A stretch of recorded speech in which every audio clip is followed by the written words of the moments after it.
Mga kapatid, ang mabuting balita ng Panginoon. Pinupuri ka namin, Panginoong Hesukristo.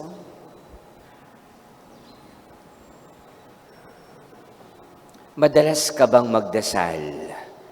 At ang uri ba ng iyong pagdarasal ay malalim? At sa tuwing ikaw ba'y nagdarasal, ay nakapapasok ka sa mundo ng Panginoon, sa mundo ng mga banal? Nakapapasok ka ba sa isang lugar na kung tahimik, payapa, at mayroong kagalakan? Sa iyong pananalangin, walang anumang distraction, walang anumang hadlang, walang anumang nagiging sagabal upang ikaw ay huminto sa pananalangin at sa pagdarasal. Sikapin mo na ang iyong panalangin at pagdarasal ay taimtim at bukal sa puso at kalooban. Hindi napipilitan o hindi masabi lang na nagdarasal, kundi nandoon sa iyong puso ang kagalakan, ang pananabik at ang malalim na ugnayan sa Diyos at sa mga banal.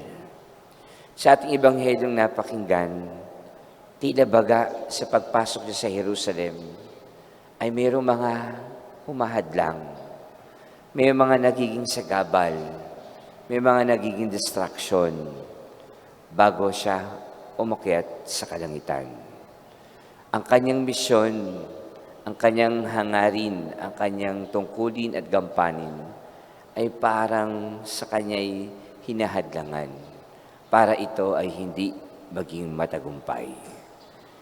Nasa buhay natin, ang hangad ng Diyos ay para sa ating kaligtasan at hindi para sa ating kapahamakan.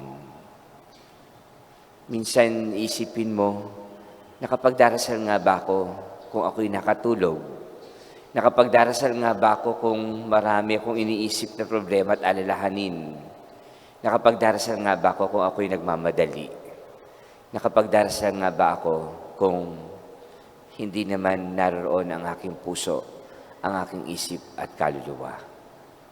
Tunay nga na sa ating sama-samang panalangin at pagninilay, kung minsan ang nagiging hadlang, ang nagiging sagabal, at ang pumipigil sa atin para makapasok sa isipan at puso natin ang ating panalangin ay hindi ang ibang tao, hindi ang mga nasa paligid natin, kundi mismo ang sarili natin.